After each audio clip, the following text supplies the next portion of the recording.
Irmãos, vamos abrir nossas Bíblias no Evangelho de Mateus, capítulo 13, versos 24 a 30. Uma passagem muito conhecida.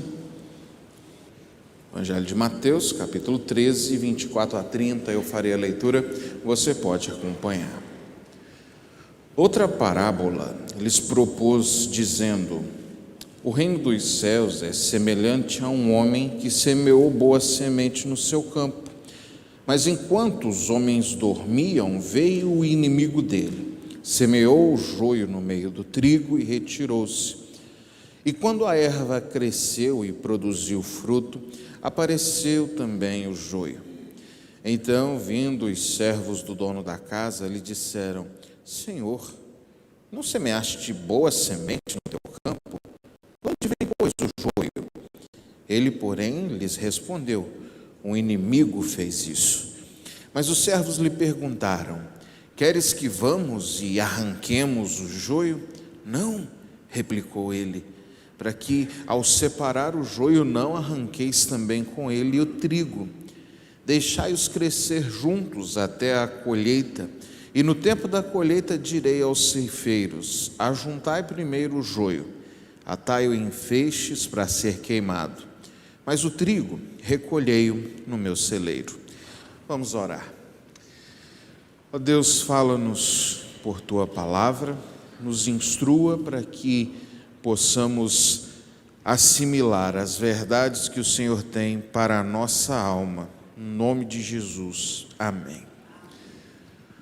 Meus irmãos, nós constantemente na nossa vida, na nossa casa, no nosso trabalho, no nosso computador, no nosso celular, a gente faz seleções, né?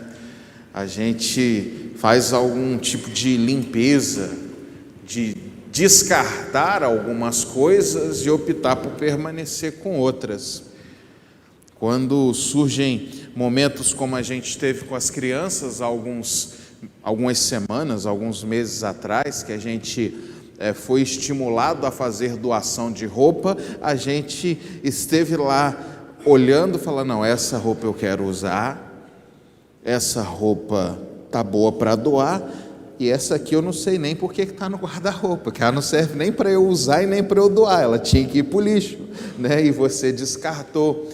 Às vezes você vai dar uma manutenção no seu computador e você acha cada arquivo que você fala: por que esse negócio está salvo aqui, né? Ocupando espaço no meu HD à toa, é o negócio mais desnecessário do mundo, e você joga fora.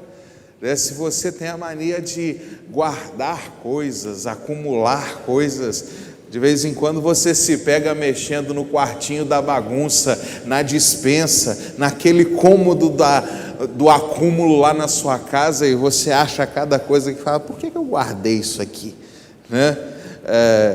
Porque nós estamos constantemente na nossa vida lidando com essa realidade de selecionar as coisas: isso presta, isso não presta, isso compensa guardar, isso não compensa, tem coisa que é importante, tem coisa que não serve nem para nada a não ser jogar no lixo. E aí nós estamos diante de uma parábola em que isso é dito em relação a plantas, que existe uma planta boa e erva daninha nascendo junto, que precisa ser descartada. E a gente depois vai ver a aplicação que Jesus faz, e isso vai nos chamando a atenção ao percebermos que, inclusive, no tipo de relacionamento de pessoas com Deus, haverá pessoas as quais serão conduzidas para estarem com Ele na eternidade, e pessoas que estarão sendo conduzidas à condenação, pessoas que serão rejeitadas, e que Deus também, em sua infinita sabedoria, glória, bondade, soberania, providência, há também num determinado momento da história, no futuro, fazer a sua limpeza, fazer a sua purificação, de destinar, na linguagem da parábola, aqueles que vão para o celeiro e aqueles que vão para a fogueira. O que é útil e o que é inútil.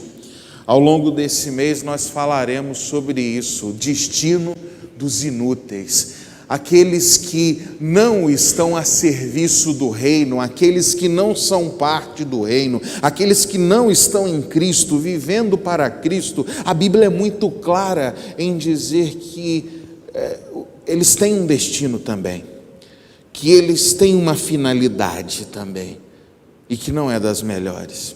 E ao longo desse mês, ao olharmos para essa realidade, nós queremos estimular a você a pensar sobre quem você é no reino de Deus, sobre que tipo de cristã você é, que tipo de cristão você é, se você está contado entre os úteis ou entre os inúteis, entre quem vai para o celeiro ou entre quem vai para a fogueira.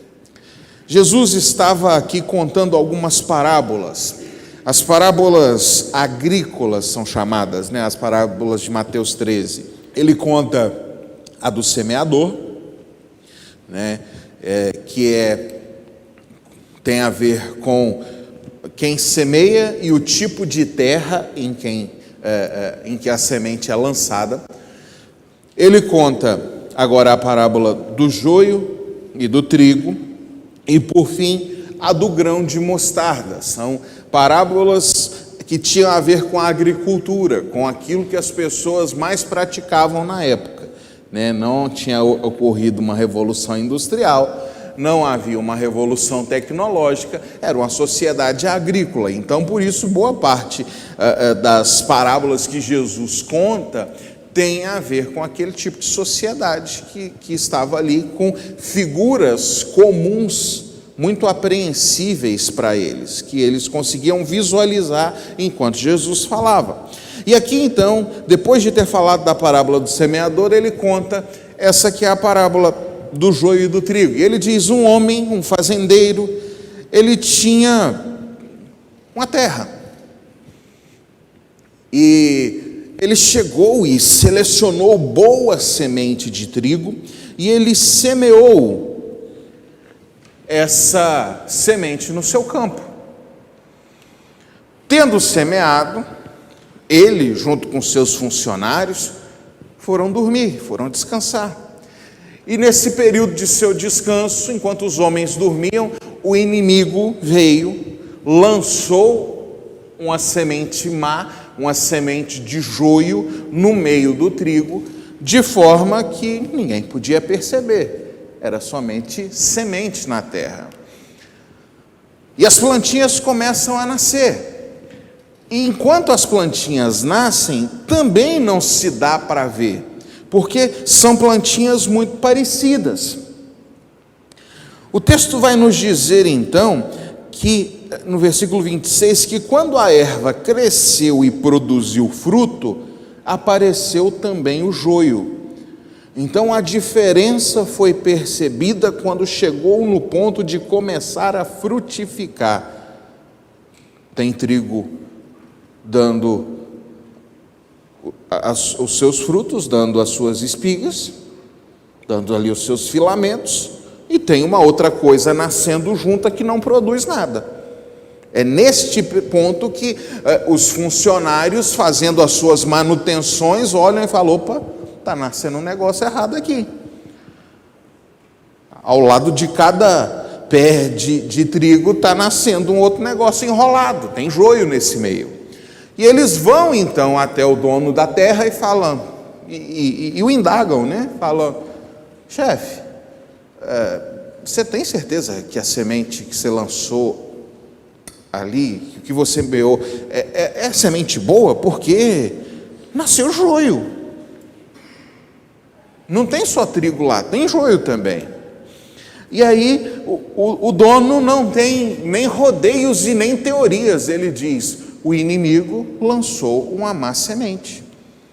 Ele diz categoricamente, ele sabe exatamente o que aconteceu. O versículo 28, um inimigo fez isso. E aí os servos solícitos falam: então, Senhor, quer que nós voltemos lá e comecemos a arrancar o joio?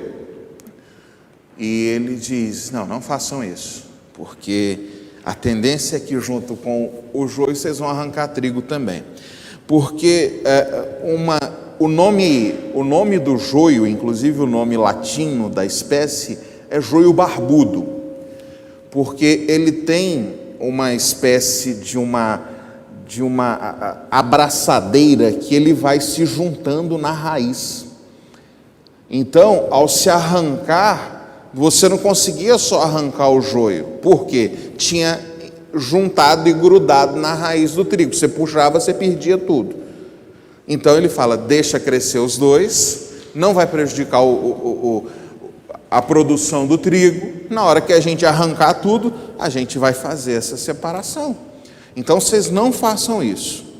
Os ceifeiros, aqueles que colhem na hora certa, na hora da colheita, no tempo final, na hora de fazermos o arremate da nossa seara, né? Na hora da gente fechar a nossa produção, a nossa safra, que nós vamos recolher o que a terra produziu, os ceifeiros farão essas coisas. E aí, quando separarem, a ordem é a seguinte: vocês vão fazer a separação, vocês vão começar a juntar o joio em feixes, vão acender fogo com ele, porque não serve para comer, não serve para tratar de bicho, porque é um tipo de erva que normalmente causa indisposição nos animais, não serve para a gente comer, não serve para nada, não serve para ser queimado. E o trigo, vocês vão guardar no meu celeiro, porque ele é produção, porque ele é o que nós de fato queremos, porque o trigo precisa ser armazenado e guardado com todo carinho. Eis a parábola de Jesus. E essa é uma parábola que é impossível você errar a interpretação dela, porque Jesus interpretou, né? Então, se um pastor errar a interpretação dessa parábola, ele merece apanhar de chinelo, porque Jesus já interpretou, né? Então vamos lá para o 36, que é onde Jesus começa a explicar. Os discípulos chegam para Jesus, versículo 36, eles foram para casa, e chegando a ele, os discípulos disseram: explica-nos a parábola do joio do campo. E ele respondeu: o que semeia a boa semente é o Filho do homem, dono da fazenda sou eu. O campo é o mundo, a boa semente são os filhos do reino, o joio são os filhos do maligno. O inimigo que o semeou é o diabo. A ceifa é a consumação do século, e os ceifeiros são os anjos. Pois assim como o joio é colhido e lançado no fogo, assim será na consumação do século. Mandará o Filho do homem os seus anjos, que ajuntarão do seu reino todos os escândalos e os que praticam a iniquidade, os lançarão na fornalha acesa, e ali haverá choro e ranger de dentes. Então os justos resplandecerão como o sol no reino de seu Pai. Quem tem ouvidos para ouvir, ouça. Jesus interpretou a parábola. Jesus então disse: o fazendeiro, o agricultor, aquele que semeou, sou eu, é o Filho do homem. E aí ele já vai explicar algo que normalmente a gente aprendeu a entender errado. Ele vai dizer: o campo é o mundo. E a gente acostumou a pensar que essa parábola tem a ver com a igreja, não tem? Não acostumou? Pensar, tem muito joio no meio da igreja. Não, Jesus está dizendo, não, a parábola não é sobre a igreja, a parábola é sobre o mundo. O Senhor lança a boa semente, que é o evangelho da salvação, no mundo. E ao mesmo tempo, no mundo, enquanto o evangelho é pregado, enquanto o evangelho é anunciado, enquanto tem gente sendo convertida, o maligno, o diabo, também está lançando a sua semente, a fim de que pessoas se tornem suas servas. Então, a boa semente, o trigo, são os filhos do reino, o joio são os filhos do maligno. Os ceifeiros são os anjos do Senhor, e a época da colheita é a consumação dos séculos, é quando o Senhor Jesus voltar. Essa é a interpretação. É isso que a parábola fala, né? E o Senhor Jesus vai dizer, então, por um lado, aqueles que são os filhos do maligno, aqueles que não estão em Cristo, vão ser lançados na fogueira. Esses vão para um lugar onde haverá choro e ranger de dentes, enquanto os demais, a boa semente, os que creram no Evangelho, esses vão resplandecer como o sol no reino do meu Pai. Essa é a aplicação, essa é a explicação. Mas nós queremos pensar algumas aplicações para a nossa vida. A interpretação é esta, Jesus interpretou. Mas pensemos algumas aplicações, algumas coisas que eu quero chamar a sua atenção nessa noite. A primeira delas é que o Senhor Jesus nos chamou para ser trigo no mundo. Então faz toda a diferença nós interpretarmos a passagem não como falando da igreja, mas como falando do mundo, conforme Jesus disse. A boa semente foi lançada no campo, e Jesus diz, o campo é o mundo. Logo, você, ao crer no Evangelho, você que é a boa semente, você que é um dos filhos de Deus, está no mundo. A oração de Jesus por nós, quando da sua oração sacerdotal, orava para que nós fôssemos relevantes enquanto no mundo. A ordem de Jesus aos seus apóstolos, quando da sua ascensão aos céus, é a seguinte: sejam minhas testemunhas onde? No mundo. Jerusalém, toda a Judéia e Samaria, até os confins da terra. Sejam minhas testemunhas no mundo. Testemunhe de quem eu sou, do que eu fiz, da salvação que eu oferto, da obra que eu faço no mundo. Então nós precisamos entender, a primeira coisa, uma coisa muito importante, que nós somos chamados para ser trigo no mundo.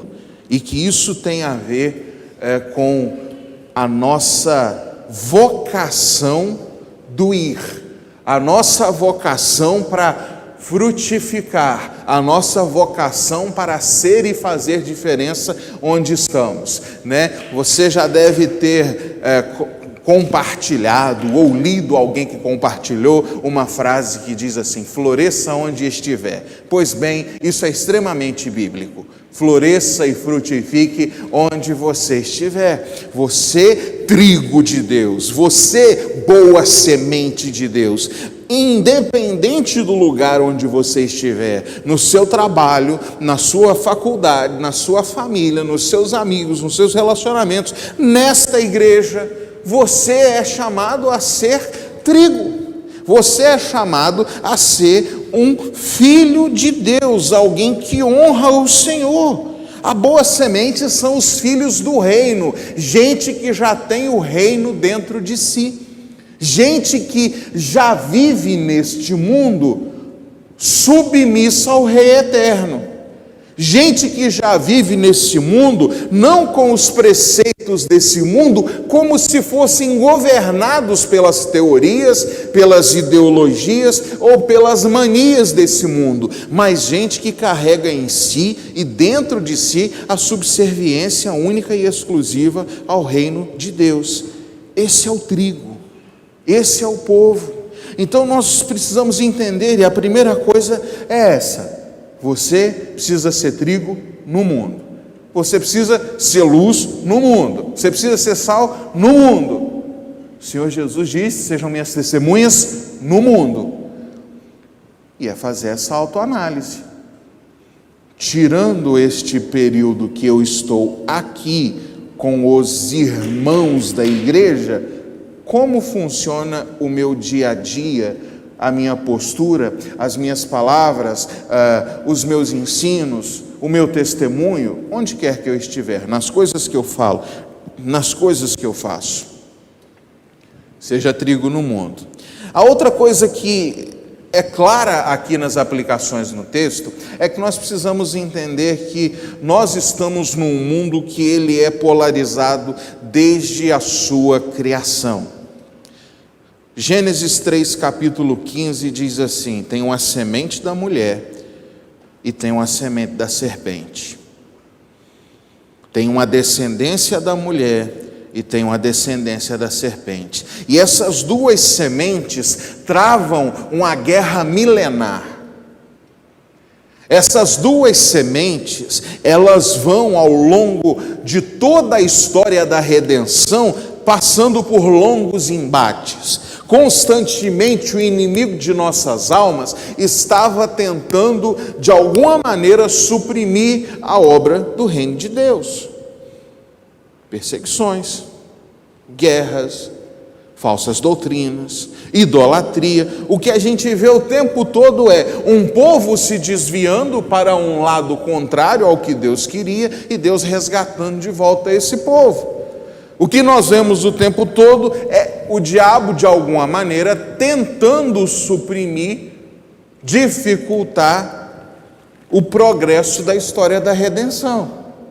E a gente vai vendo a divina providência acontecendo o tempo todo, de um Deus que vai providenciando e cuidando da história. Você vai pegar desde os patriarcas, mulheres estéreis se tornando mães, pessoas como José, que é vendido como escravo e daqui a pouco é vice-governador do Egito. Um filho traiçoeiro como Jacó, que é transformado e tem seu nome mudado para Israel. Um moço como Moisés, que tinha tudo para ser morto no berço. E Deus promove maneiras de que Moisés é criado na corte egípcia. Constantemente há investimentos da semente da serpente, porque ela está lutando contra uma profecia da boca do próprio Deus. Porque em Gênesis 3,15, Deus disse para a serpente: o filho da mulher esmagará a sua cabeça. E ao longo de toda a história, e assim será até a consumação dos séculos, essa figura fica ainda muito mais clara em Apocalipse, no capítulo 12, em que você tem aquela corrida entre a mulher e o dragão tentando abocanhar a mulher enquanto ela dá à luz. O tempo todo essa história vai se desenvolvendo de maneira que sim, há uma semente da serpente que está de alguma maneira tentando trabalhar de maneira danosa contra a semente da mulher. Veja o que acontece no próprio nascimento de Jesus. Você deve se recordar que Jesus, ainda criancinha, um bebezinho, precisa fugir para o Egito. Por quê? Herodes tinha mandado matar a criançada toda. Então, logo Jesus vai começar seu ministério. Qual que é o primeiro ato do ministério de Jesus? Vai para o deserto 40 dias, para quê? Ser tentado. O tempo todo Jesus está se esbarrando no seu ministério com o quê? Com gente endemoniada. E a gente vai ler o Apocalipse narrando para nós a sequência da história da própria igreja. É uma história na qual a semente do inferno, a semente da serpente, continua de alguma maneira tentando nos dissuadir.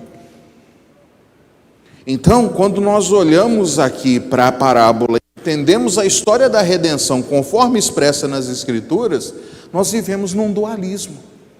Nós vivemos num mundo polarizado entre a semente da mulher e a semente da serpente, entre os filhos do reino e os filhos do maligno, entre aqueles que se encontraram ou foram encontrados por Jesus e aqueles que rejeitam a Jesus. Essa é a divisão real que existe no mundo. Ela não é racial, ela não é por opção sexual, ela não é por gênero, ela não é por ideologia política, ela não é por classe social. A verdadeira divisão que existe entre seres humanos na face da terra não é por nenhum tipo de ideologia de minorias, não é por nenhum tipo de ideologia identitária, mas sim pelos da semente da mulher e os da semente da serpente, a boa semente e a má semente, o trigo e o joio, aqueles que estão em Cristo e aqueles que estão contra Cristo. O campo é o mundo e no campo está nascendo de tudo. O campo é o mundo e no mundo tem joio e no mundo tem trigo.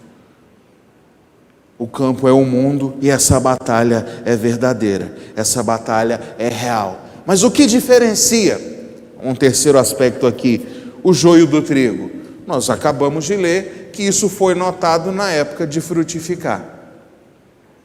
O trigo começou a produzir trigo e o joio começou a produzir nada. Uma das evidências externas que existe para saber que você é trigo e você não, e não que você é joio, é que você está frutificando. O texto é claro, deu para perceber a diferença quando chegou a hora de frutificar. Um produzia, o outro não. Um começou a dar o seu produto, o outro não. O trigo alimenta, o trigo faz o pão, o joio faz mal, o joio é tóxico, o joio vem para prejudicar, o joio não serve nem para tratar do gado. Então existe esse aspecto visível, que é a frutificação. Pastor, como saber se sou joio ou se sou trigo? Seus frutos, pelos frutos conhecemos a árvore. Através dos seus frutos, saberemos que tipo de crente você é. Através dos seus frutos, inclusive, saberemos se você é alguém genuinamente convertido ou se você é alguém apenas convencido. Porque, olha, apesar do texto ser mais amplo do que apenas a igreja, apesar de Jesus ter dito sim, o texto, a parábola tem a ver com o mundo. Deixa eu te contar um negócio, a igreja está inserida no mundo. Então sim, apesar da parábola não ser restrita à igreja, ela também se aplica à igreja, que significa que pode ter joio dentro da igreja, que pode ter filho do diabo dentro da igreja, que pode ter erva daninha dentro da igreja, que pode ter gente envenenada e envenenando a igreja.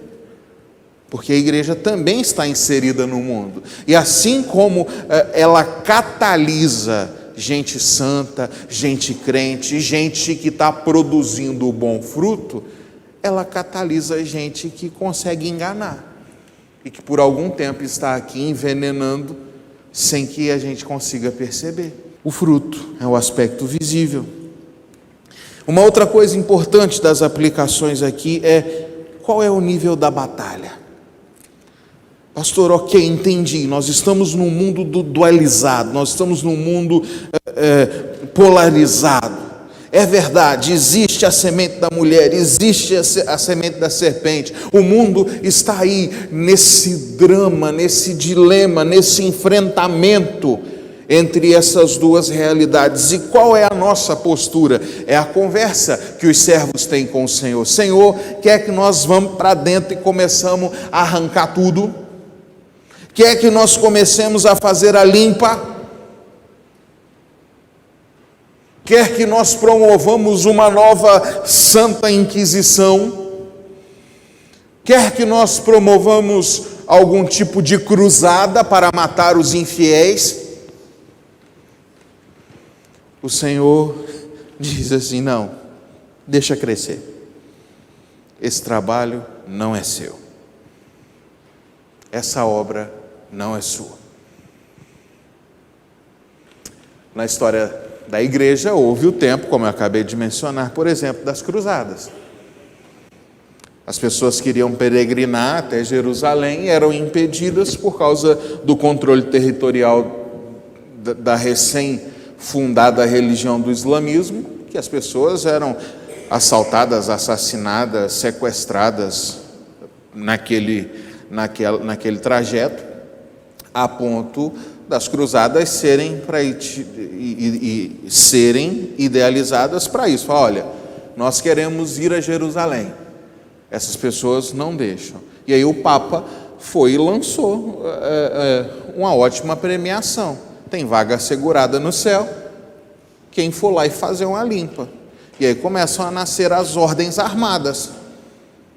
A mais famosa de todas elas, é a dos templários, né? E eles então vão e para fazer essa limpeza, não, nós vamos matar os infiéis para que os crentes possam voltar a ter acesso a Jerusalém. Houve esse nível de enfrentamento.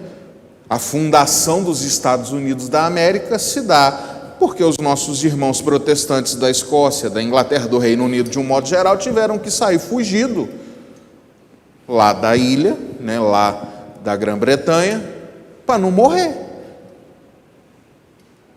para não ser assassinado por causa da fé.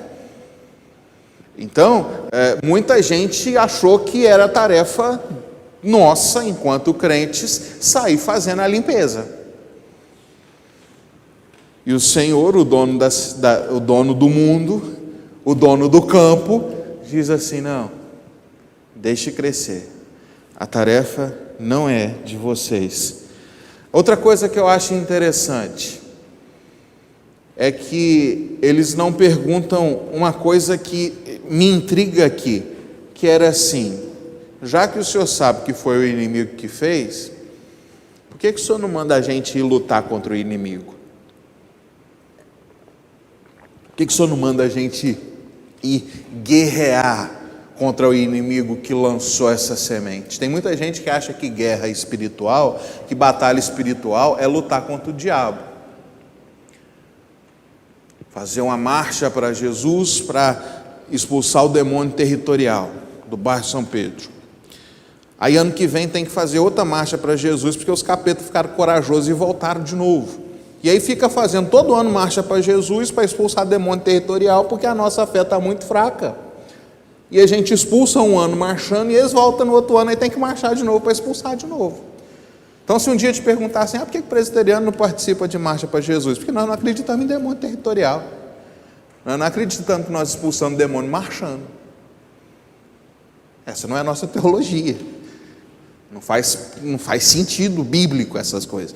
Então, eu acho interessante aqui, por que eles não tiveram esse nível de preocupação? Senhor, já que foi o inimigo, o Senhor sabe quem é o inimigo, deixa a gente lutar contra ele, porque nós conhecemos as Escrituras e a gente sabe que quem vence o inimigo, quem o aprisiona, quem o condena, quem o derrota, quem o lança no lago de fogo e enxofre, é o próprio Cristo. Então, nós, muitas vezes, podemos ser consumidos por essas coisas secundárias. De falar assim: eu vou lutar contra o descrente, eu vou lutar contra o diabo, quando, na verdade, nós somos chamados, em primeiro lugar, a andar com Jesus, a nos sujeitarmos a Deus, a sermos a expressão do que significa ser trigo, ser a boa semente nesse mundo. A consumação da obra de Cristo, então, é o que nós aguardamos. O momento em que Ele vem, e Ele diz, então, que chegará o momento em que Ele mesmo fará essa separação. Ele mesmo chegará e dirá para alguns: venham, benditos do meu Pai. Venham desfrutar das bodas do Cordeiro. Venham participar daquilo que está reservado para vocês, da glória, da graça, da bendição que os espera, enquanto a outros será dito: eu não conheço vocês, eu não sei quem vocês são, vocês estão rejeitados, vocês estão destinados à condenação eterna. E Jesus fará essa separação, meus irmãos. Essa é uma mensagem muito dura para os nossos dias, porque muitas pessoas acham, numa falsa teologia universalista, que não é bíblica, de que no final Jesus vai olhar e vai falar assim: está todo mundo salvo, está todo mundo resgatado. As Escrituras não dizem isso. A parábola que nós lemos diz que alguns alimentarão fogueira, enquanto outros estarão no celeiro. E a interpretação de Jesus: alguns irão para a fornalha acesa, enquanto outros estarão no reino de meu Pai. Quem é você? Você é a boa semente que está fundamentado no reino de Deus, que carrega o reino de Deus dentro de si, e que no fim de todas as coisas será acolhido no celeiro, na cidade santa, como parte definitiva e eterna da família de Cristo, como um dos que é contado, dos que são contados como boa semente, ou por sistematicamente rejeitá-lo, alimentará a fogueira. Você pode estar planejando muitas coisas para a sua vida. Você pode ter muitas decisões importantes que você já tomou. Aposentadoria, férias, negócio, quando trocar o carro, quando reformar a casa, quando aumentar a família, quando fazer um passeio, quando noivar, quando casar, quando visitar os filhos, quando ir passar um tempo com os netos, quando entrar para a faculdade, quando terminar. E pode ser que você esteja olhando para muitas coisas e dizendo, eu tenho os meus caminhos muito bem traçados. Mas não há nada mais importante e mais urgente do que pensar seriamente sobre a sua eternidade, sobre quem é você nesse campo, que tipo de semente você é. A semente de Deus, a boa semente, o trigo que produz, que frutifica, ou você é só mais um mundano? Joio nascendo para encher a terra e dar trabalho, mas que no final vai ser descartado. Quem é você? Onde você estará? No celeiro ou na fogueira? Em Cristo ou fora de Cristo? Salvo ou condenado? Curve sua cabeça, fale com Deus. Se você ainda não tomou essa decisão de andar com Cristo, de viver o reino e no reino, decida-se. Não seja erva daninha, sujeite-se a Jesus, renda-se a Ele. Seja a boa semente que produz e alimenta essa terra. Seja testemunha. Viva para a glória de Deus.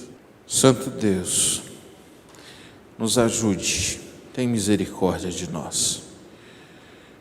Nós estamos no mundo, mas nós não somos semente desse mundo.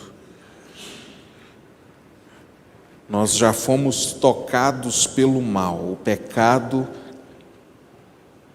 já fez um estrago na nossa vida, mas nós não somos a semente ruim. Nós estamos nas suas mãos. Nós queremos ser daqueles súditos do teu reino, a boa semente que produz. Perdoe as nossas faltas, nos ajude a viver em santidade, no nome de Jesus. Amém.